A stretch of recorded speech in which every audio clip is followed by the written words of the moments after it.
But MAGA, they got me. My my first, I mentioned in yesterday's essay that I was dabbling for the first time yesterday in the TikTok waters because it's kind of the devil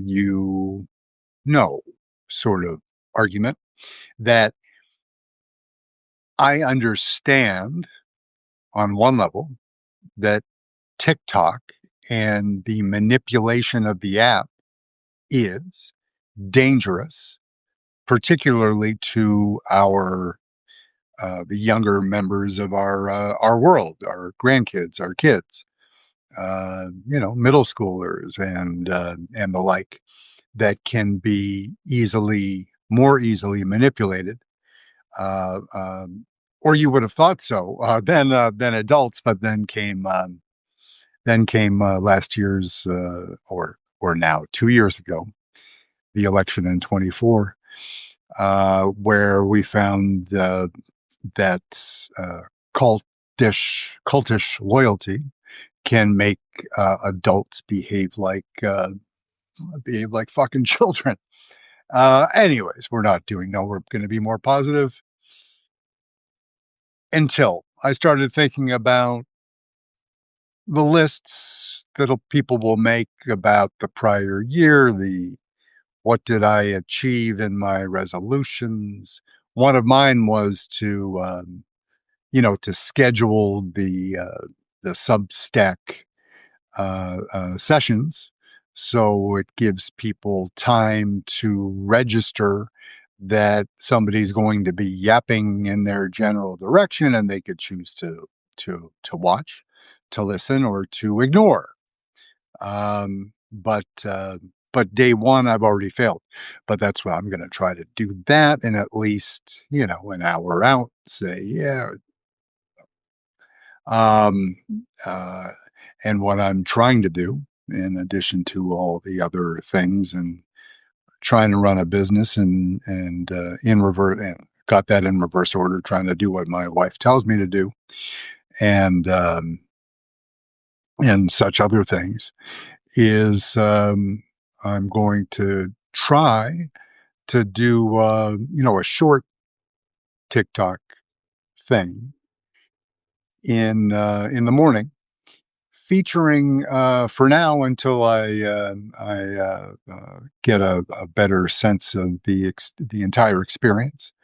What I did yesterday for my first one was showing some grace to an important world leader that will be increasingly um, consequential regarding our future security interests.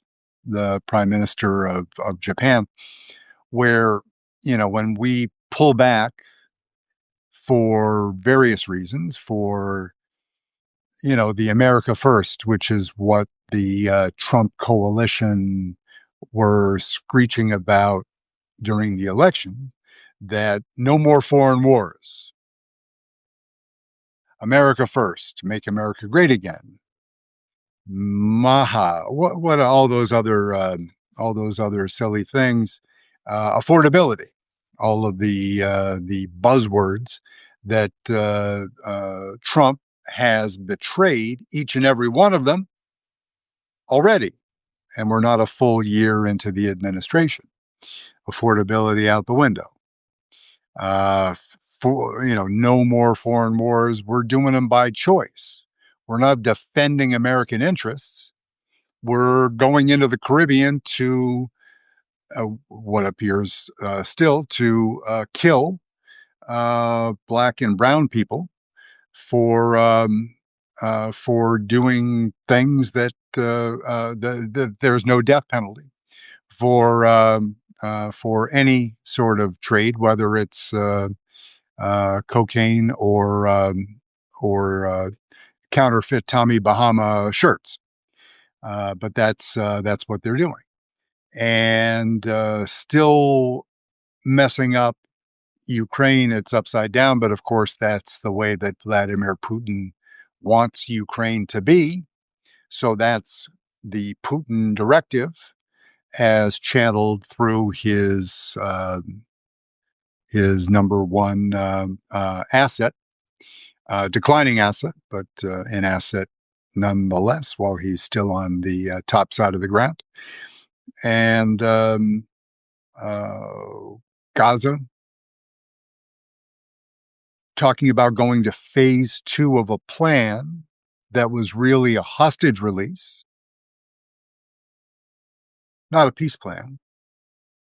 And Netanyahu has allowed so many right wing nuts into his party to have a governing coalition, but probably didn't need to go the Smotrich and Ben-Gvir route. But that's where he is now, and so those nutcases are running around and building settlements, and so we've been all the way from Trump's going to bulldoze Gaza and make it into the Riviera. And then he realized that his friends in UAE and KSA, who would be signatories on Abraham Accords that would give Trump what he thinks a better chance of getting his elusive Nobel Prize, that the only way that he'll get any sign off from those very difficult customers who his family is in business with now to the tune of a couple $1 billion in Saudi and Dubai. That they're not going to play nice with the eventual plan, one state, one and a half state, two state, whatever, until certain things are ironed out in a way, because what KSA, MBS, what he fears most is a popular uprising, like an Arab Spring in Saudi. I mean, he has all of the tools to repress violently, and he's still killing people that are guilty of nothing more than peaceful protest. All the stories about women are driving in Saudi now, that's great. Just driving, up and down their driveway or whatever they're doing.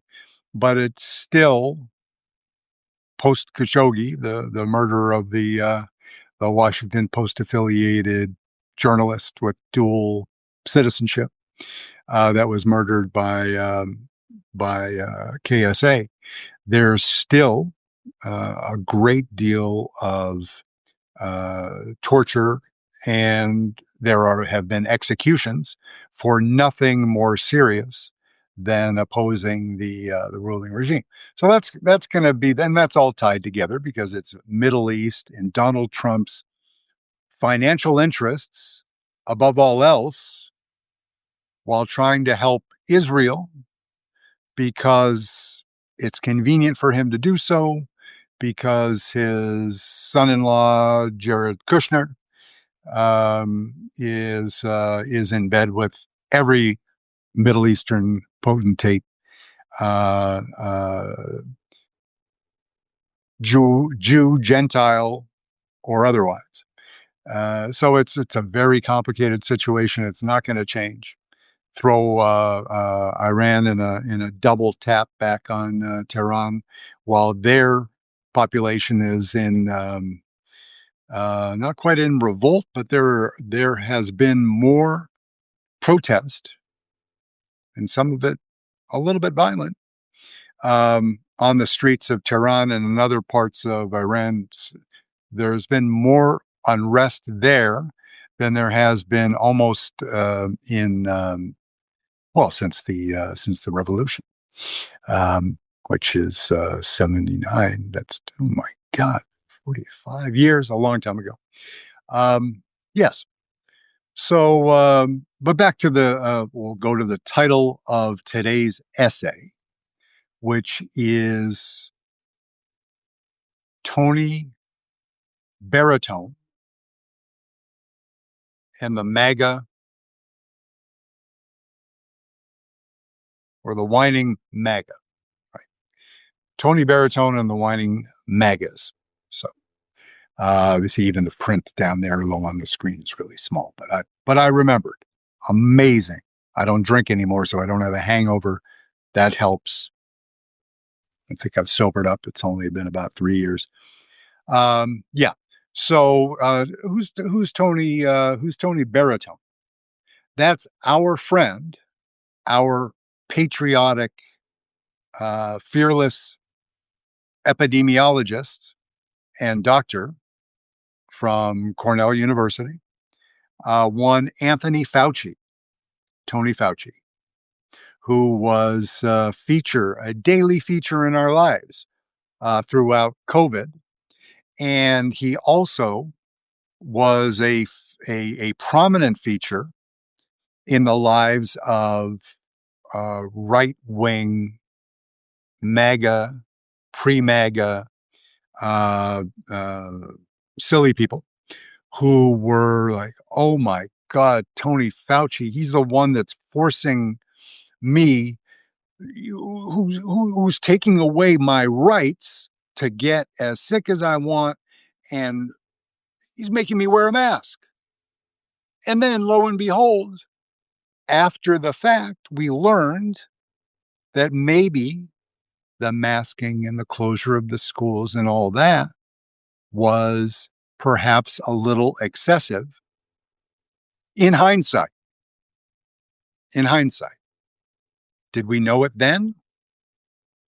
Novel virus? Didn't know what was going to happen?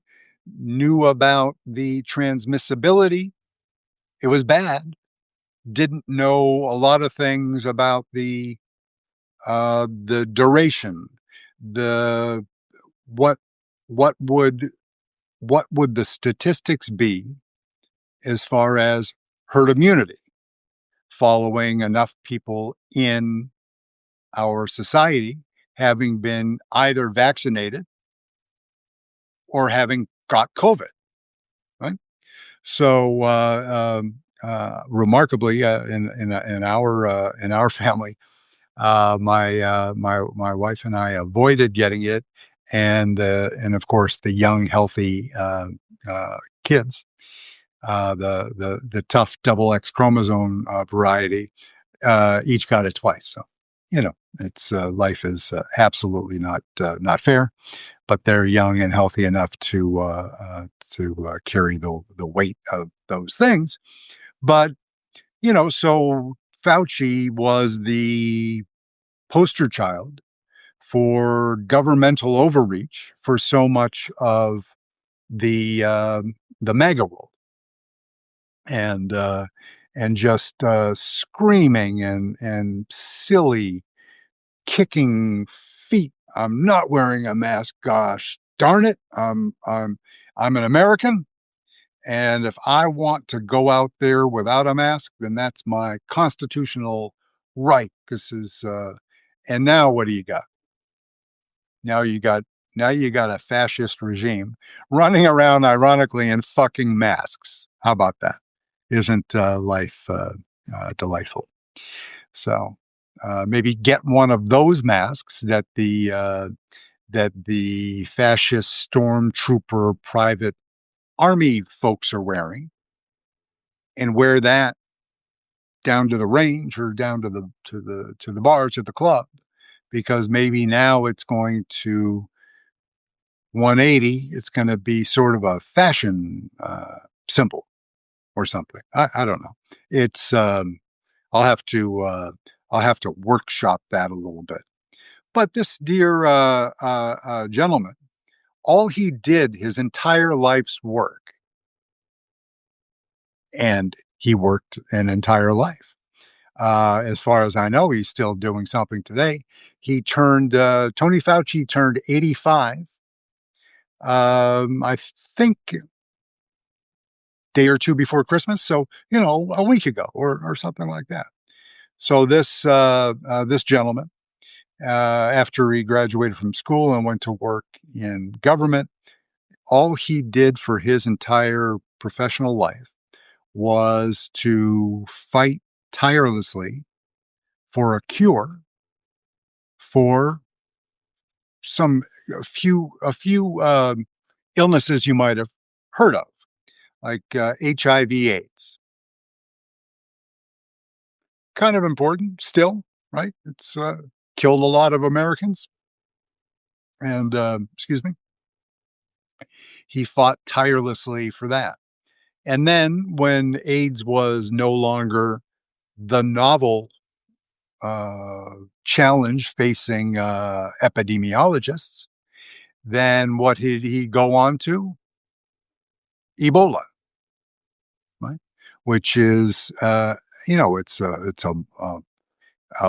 a disease that causes those that are suffering from it to have internal hemorrhaging that cause them oftentimes to choke on their own blood as it fills their lungs. Hope you haven't had, have you had lunch already? This is what he has dedicated his life to. And then he was the point man on the COVID response, and they're doing his best to understand the novel virus. You know, Wuhan, Wuha, Yeehaw, whatever, however it happened, and it needed to be dealt with. Weren't likely, if we knew 2 weeks into it that it was no science that supports this. If it were that the Chinese were developing biological war virus materials and they escaped or were leaked out, and that's what caused the virus, whatever caused it, at that point, it didn't matter. It needed to be dealt with. It needed to be faced, investigated, and then what you're doing is you are doing scenario planning running up to something like that, and you have a list of things that you do in the case of a novel virus, and you go 1, 2, 3, bang, bang, bang, right? PPE, stop transmission, mask, wash hands, and then as I gave grace to DJT the other day, is that the warp speed program, for some reason that just sticks. I don't know if it's because DJT is attached to it, but the program that I'm calling warp speed that may have had a slightly different name, where what he did, to DJT's credit, the one positive contribution he made to mankind in his entire 79.5 years, when he wasn't looking in the mirror and figuring out how to do something that would benefit DJT, is that he or his team directed the appropriate authorities to fast track the mRNA research in order to get the vaccines produced with Pfizer and Moderna and J&J and the other companies. But Pfizer and Moderna with that particular mRNA formula that proved to be the most important and the most efficacious. I'm not a doctor, but the one that worked. So that's what Tony Fauci did for his. Nothing did he sit at home at night and say, what I'm going to do is I'm going to figure out a way to make Jethro wear a double mask every time that he brings Emmy Lou to the bar. That wasn't what Tony Fauci was doing. But he was, of course, accused of all sorts of breaches of constitutional law, and now you've got Massengill Mussolini just blowing the Constitution out of the water, rule of law, and and arresting black and brown people and trying to ship them from the U.S. without due process. So just slow your roll, Billy Bob, on that whole thing. And as I gave grace to DJT on the mRNA fast track, give grace to the now 85-year-old Tony Fauci, who, like so many that work in the medical fields, uh, forego much higher earning in order to do something that is in the public service. Your boy RFK Jr., who as I shared on on IG earlier. Yeah, well, I'll share that in the feed. I think that if I had to choose, if if I could, if I were God, or at least if I were in charge of the hiring at the White House, would I prefer to have an 85-year-old Fauci in running HHS right now instead of RFK Jr.? 100 times out of 100, he wouldn't take the job. He shouldn't take the job. He should enjoy his retirement. He's earned it. But to have somebody that's, oh, I don't know, eminently qualified to do a particular job, that by itself, when you go down the hierarchy of the executive branch cabinet, qualified to do a particular job. My part of my career was in executive level talent acquisition, and it still remains so. And if you're looking for a senior executive role in the hospitality industry, you can hit me up on LinkedIn. But that's not what this is about. Uh, you know, one of the many miserable failures of the Trump administration is in talent acquisition. Look at it, right? Is Pamela Joe Bondi a lawyer? Yes. Was Pamela Joe Bondi also? Excuse me. She was AG for the state of Florida, and for more than a day, she was in that position for a while. So she knows the process. She's not a kid, much to the dismay of DJT. She's a blonde. She's not a kid. And she was also his personal attorney. Is she the best qualified person to be the United States Attorney General? I would argue not, but you could make a reasonable argument that that she's a good choice. Good for him because he trusts her, and she's blonde. Pistol Pete Hegseth for DOD. No effing way ever. Can't convince me. You'd be silly to try to convince me or anyone else that he's a reasonable choice for DOD. Yeah, well, he can surround himself with good people. No. I'm not going to run down the statistics, but look at the size of that agency. Even after the firing generals for being black or female, and all of the culling that they've done at the DoD, the quote unquote DEI, which is just a mask, Tony Fauci, uh, over racism, right? It's a cover of night sort of thing for firing all of the black and brown leaders at the DoD, right? Uh, Christy, no, no, no, no chance, no chance. She was a congressperson from the Dakotas. She did some other things and probably did them as poorly as what she's doing now. Right? Marco, as I said many times, Marco Rubio, if he were to focus on the job at hand, his career as I don't know that he led the Senate Armed Services Committee, but he could have. I don't have it in front of me, and I'm not going to bother because he's being a total, being a dick.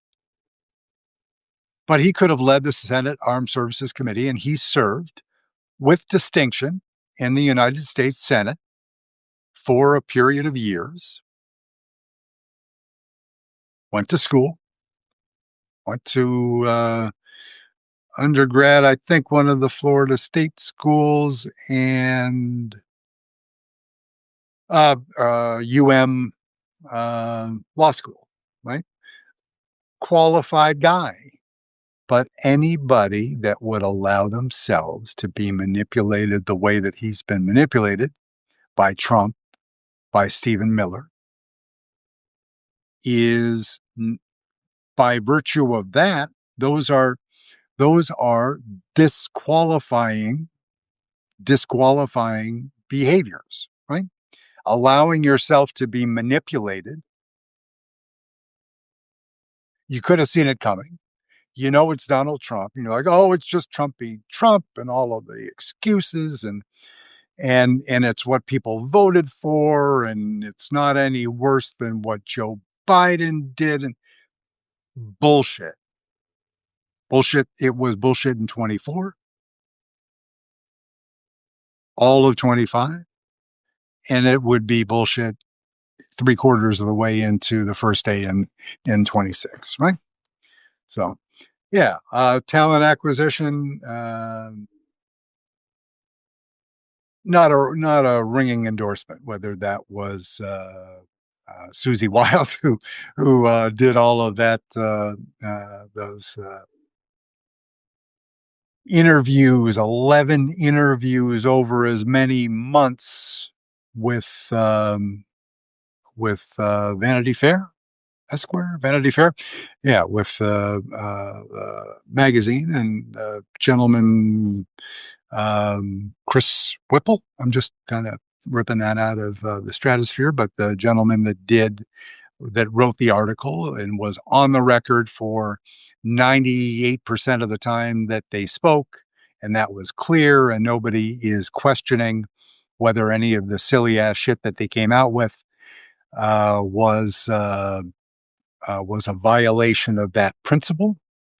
The photos were, a high-end, glossy bunch of photos, but you can't put lipstick on a pig. And old Steve-O Miller,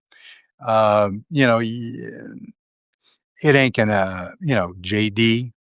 Did JD get on Ozempic or one of those things going into the photo shoot? I have no idea. I don't know those things. I don't care because it's a photo shoot. It's something that you would think would be of a greater concern to Trump, who is a narcissistic person who values how things look more than how they actually work. He would value the appearance of a man or woman over the content of their character, certainly, because he's hired people who have proven that the content of their character is deeply flawed. And he hired or asked to have hired many of those people only because he knew from their past relationships that they would do whatever Trump said to do, regardless of any ethical or legal concerns, because you could imagine, I didn't hear Donald Trump promise pardons to anybody. I could see him holding them over people's heads, right? That the Hegseth, the highly decorated special forces uh, admiral that was perhaps responsible for giving the double tap order in September at the first round of these killings in the Caribbean, close to Venezuela. That this admiral who has given testimony in front of Congress, um, is he taking a bullet, if you'll excuse the expression, for Pete Hegseth because of a sense of honor, an honor that he can only feel. Pete Hegseth can't understand what honor means because you've heard the bio. He beat his former wife. I'm not casting dispersions on somebody who used to have a drinking problem. I never had a drinking problem because I worked in the bar business in Miami Beach. So it was always there, no problem, right? I know, not funny. Um, Hegseth, in fact, admitted, and clear by the testimony without his admissions, that he had a very recent problem with alcohol, violence against women in relationships, and he was a weekend chat host on Fox. So we know that he doesn't mind straying far from the truth. So he has all that going for him. Will Hegseth be used as the sacrificial lamb? You know, that's what I've thought of since the beginning of the administration. That there will be certain people. This happens in Republican and Democratic administrations.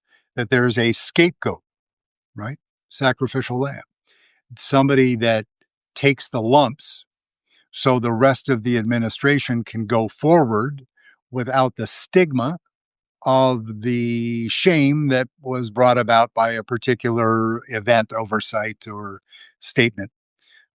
Yeah, so that's something that happens, and it happens across administrations. I just don't know.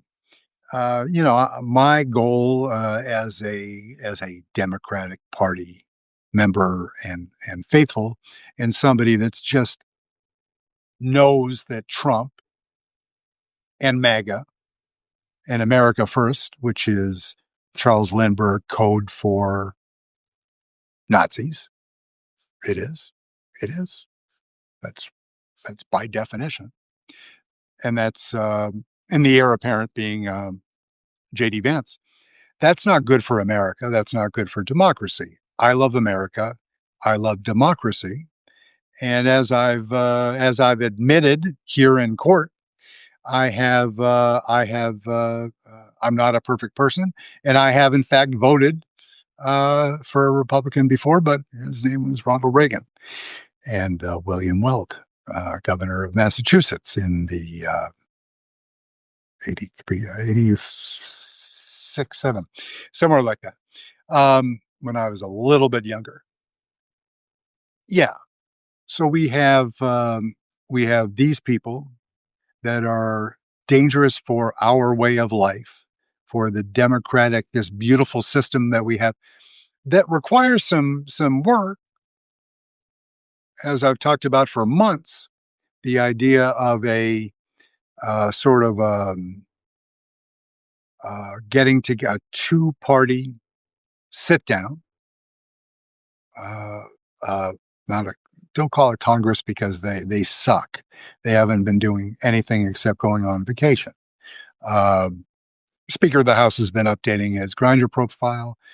John Thune has been. What has John Thune been doing this whole time? Looking damn handsome. He's like Redford, right? Thune, impossibly tall, good-looking guy. No, what do they say? What is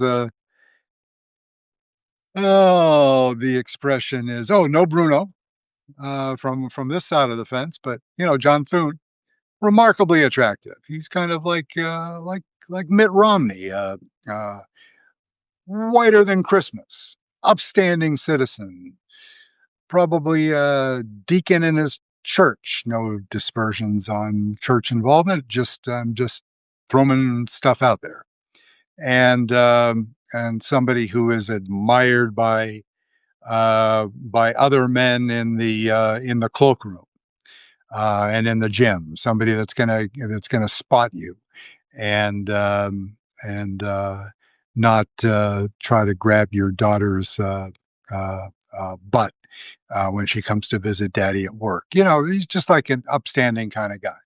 But he, like so many others in the Senate and in the legislature, is afraid of being on the wrong side of the MAGA crazies who have shown a penchant for delivering pizzas and then shooting people. It's a reasonable fear, but to be open and honest in a north south kind of way, right? Y'all get your shit together, make a plan, and you stand up together. And Trump can't kneecap all of you, particularly in his weakened condition right now, politically and physically. We don't wish ill of DJT's health. We want DJT to live another 10 years in good health. He's going to stay around. He has to stay around long enough to spend $1 billion. He has to be here to do that. I know he's going to give it to the spoiled children. Spoiled, just like the example, of course, is DJT. Spoiled prick, son of rich prick, right? Fred Trump. Family tragedy, not making fun of that. Brother that died of alcoholism, not making fun of that.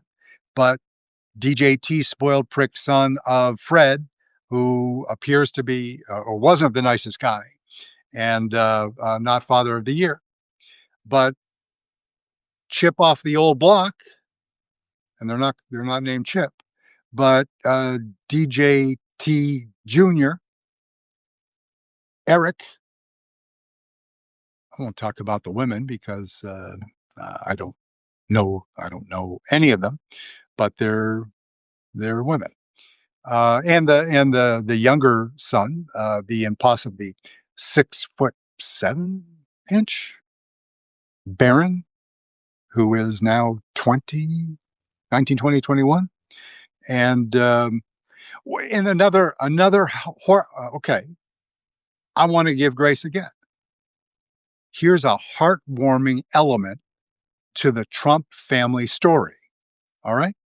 Donald J. Trump treats Barron Trump just like that was his biological son. Okay? I just said something positive and complimentary about a fascist dictator wannabe president who I oppose with every corpuscle in my being. I said something nice. So DJT treats young Barron just like he would if it was his biological son. Right? So, as everybody is aware, that Barron's actual father is a retired NBA basketball player. Oh, we'll go back to that story on another day. Fauci, Tony Fauci, Tony the Baritone, right? Is he a bad enough man to have ended RFK Jr. for the good of humanity?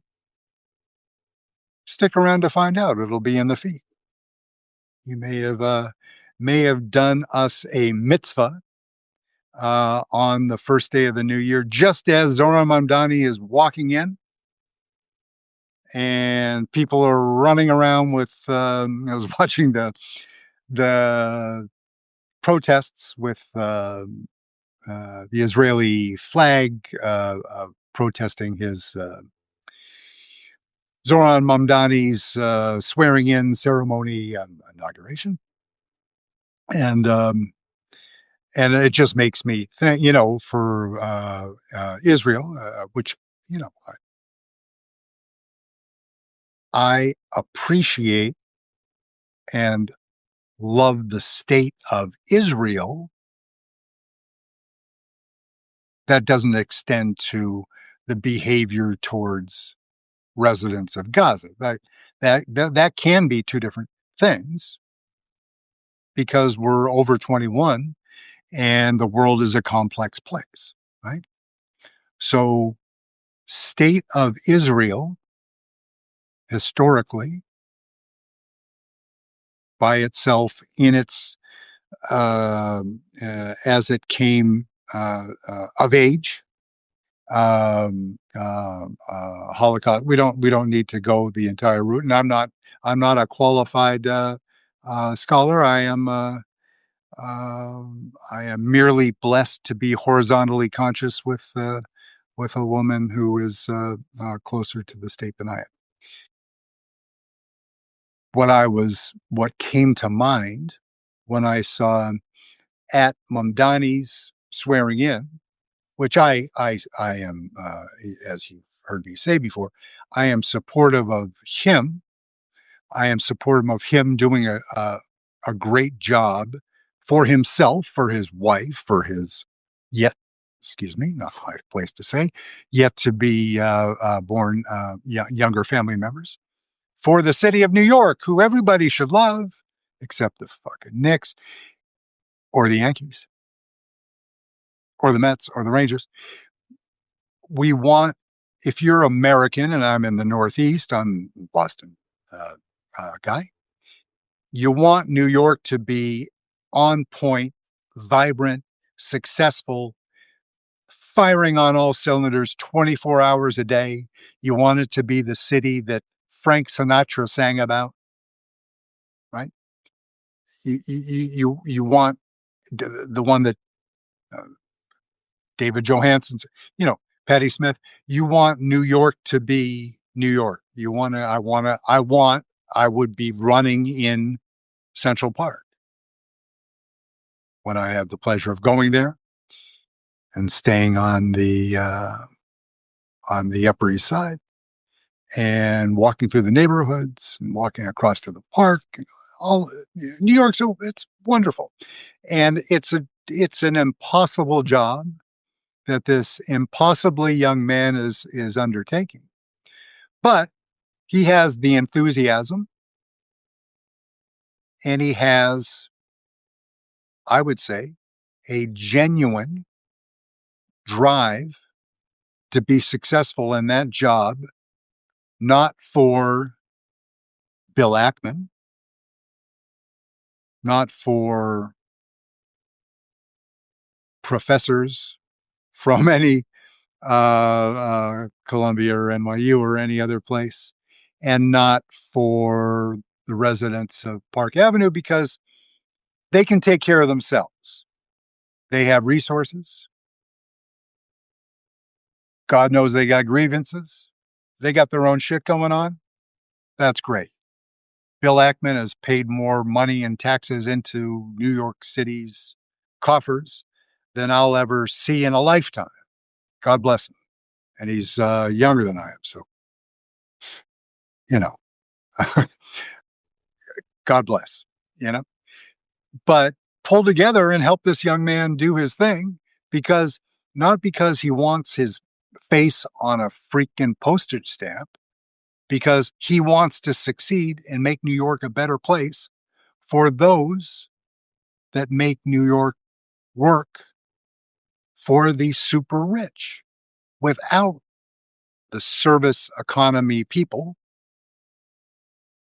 and the mid-level folks, middle income folks, which it's skewed because it's Manhattan, and unless, oh, I would guess that unless you are making, this is probably low, unless you're making a quarter million a year, you ain't living anywhere in Manhattan or Brooklyn. Maybe you're across the river. You can do it. Make it work in Hackensack, Hoboken, and do it that way. Uh, But wouldn't it be great? You know, Faster buses, hard to do. He said he's going to try. God bless him. He'll be the first to try it in a long time. Mayor Adams just walked out the door yesterday, just throwing Molotov cocktails all over the place like the classless dude he is, right? Because he's been spending too much time with FDJT because he's now Eric Adams, who showed promise going into the job, he is so overcome with grievance by why he was mistreated by X, Y, and Z that he has poisoned the drinking troughs on his way out the door. So Mamdani will have, I mean, he'll get it fixed. It's AI. There's no secrets, but it's like Donald DJT has destroyed so much of the federal government, so much of the DOJ, so much of the military, so much of the executive agencies that it will take a decade or a generation to repair it. It'll cost money. So he ruined shit because he wanted to for no benefit, as was shown by the Doge bags and Elon, and it was disruption for the sake of disruption, or to reward the people that voted for Trump that wanted disruption and racism, and they got both. So, congratulations, you guys. You got a W on the board for that portion of the show. But know that your children, even though your 401ks did a little bit better this past year and will do better this year. So, as yay, you, right? So you're a little richer, but you made the system worse for people less fortunate than you are. So if that's what makes you feel like you're being a good person, I'm not going to say a productive member of society, because you may choose to see yourself as outside of society because you're special. Because if you had thought that you had the right to vote for racism and breaking things and your 401k, it makes you it makes you an asshole. I mean, yeah, bottom line, it makes you a complete and utter asshole, a bad human, and a bad American. But if that's like, okay, fine, that's me. I want to be that guy, that gal. I'm a disruptor. I'm a groiper. I'm a whatever I am. The destruction is what I wanted to see. So call me a winner. Somebody was arguing with, people are always arguing, but I don't remember on what platform, but yesterday is like, yeah, but he won. You got to shut up. DJT won. You got to shut up. It's like, no, I don't. And a win is different than like a victory, right? It's the battle and the war, right?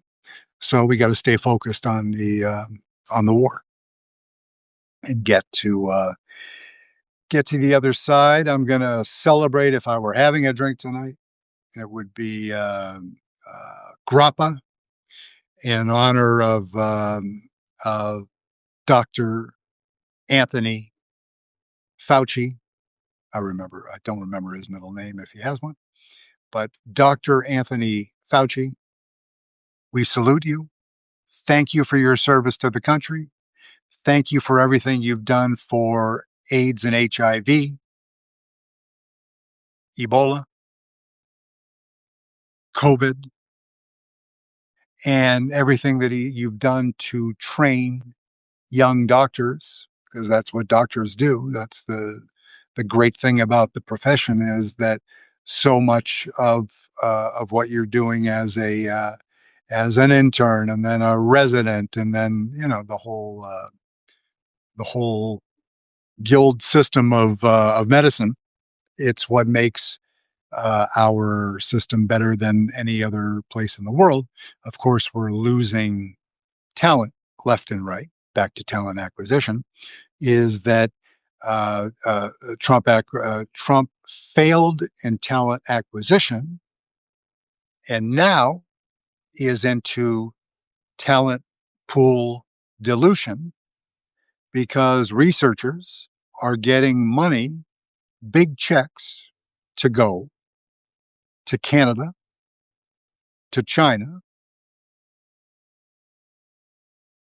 to Western Europe. They're getting big offers from big universities in all three places to come and bring their Harvard, their Yale, their Princetons, their University of Chicago, Cornell for uh, Dr. Fauci, and I stopped by too. It's these people are going to be compensated well, and not at home where they expected to perhaps begin their careers, but they'll be compensated and they'll be living in a place where there are perhaps, if they're not going to Germany right now, which I'm very worried about, in a place with less fascists. You know? So, Anthony Fauci, Tony, if I may, Dr. Fauci, thank you, sir. We salute you. We salute you also for that little extracurricular activity while you were driving through Central Park 2 nights ago. And so for the public service, and God bless you, sir. At 85, may you outlive every 79. Yes, you know what I'm talking about. Thank you, and wishing you all a beautiful evening. Happy New Year, and I'll be figuring out between now through the weekend what my New Year schedule is going to be, and doing a better job at publishing the going live notifications, so I'm more respectful of the value of other people's time. So, thank you again, and beautiful evening as dark falls over northern Massachusetts, where we got about an inch, just enough to make things look beautiful, or an inch, unless you're talking to male forecasters, because they'd probably call it 6 inches.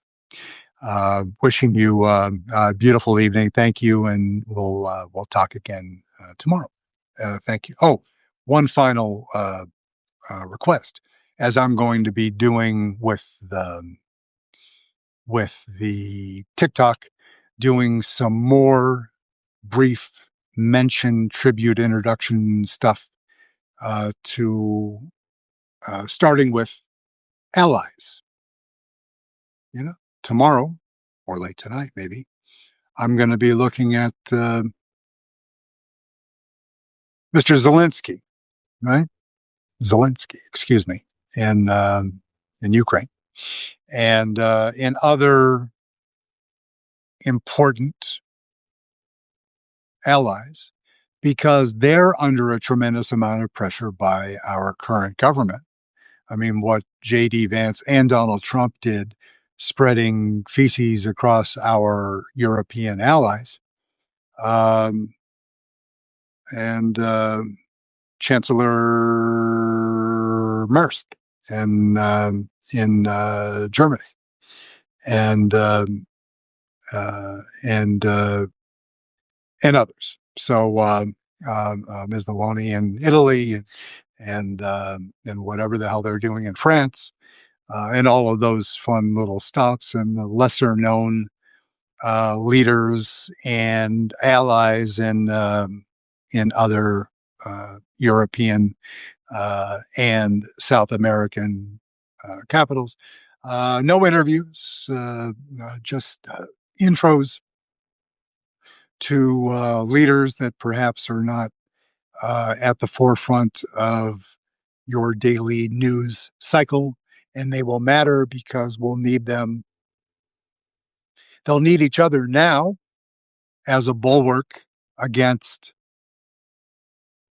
Saying bulwark, I asked that guy Tim Miller to send me a T-shirt as a bulwark reinforcement against authoritarianism. So these current leaders need each other because when they were able to depend on the United States as an ally, they had protection. Now they do not have a dependable ally in the United States, so they're going to need each other. Much like Germany talking to Belgium, talking to France about releasing the impounded uh, Russian assets uh, in order to pay for the Ukraine resupply effort because it's expensive and we should be using Putin's money and not the EU's. But they're going to need each other, and then those little deals off to the side, like who's going to get the a new deal? Will Italy make a deal with South Korea to produce cars in and around Bologna because they can work out an agreement with labor, and labor's expensive in Italy and in the EU generally because of the unionization and the protections, which I favor, of course. But you want safety. Perhaps you say that Ms. Maloney, like the Japanese PM, right, is a little to the right of where I live politically. Where my soul is to the left, and after DJT arrived, it's going further to the left every single effing meal period. But the Italy to the right, Japan more conservative than it's been for decades. But now I want that hardcore, nationalistic, both Japan and Italy have learned hard lessons in the last 100 years about the risks of fascism. They know, no surprise, it's in their DNA. So you got a woman that two brilliant, accomplished women to the right of center that are going to advocate for right-minded democratic institutions, and they're doing it from the right of where I stand or sit. That's absolutely great, and I'm going to do whatever I can to be supportive. So in each and every case, I'm going to talk about Lula da Silva, who's under constant pressure because he won't interfere with Jair Bolsonaro's conviction and imprisonment in Brazil, which he deserved because Bolsonaro's circumstances so carefully map Trump's, although Trump should have been in prison. He's not. Bolsonaro is in prison. So Trump's going to keep throwing shit at Brazil in the form of tariffs, trying to get Da Silva to weaken and take it easy on Bolsonaro, because that's what fascists do. That's what authoritarians do. If Trump was under pressure, Putin would come to his rescue. Well, they're related in a different way. So anyway, that if you have any ideas about a leader, you don't have time to dig into the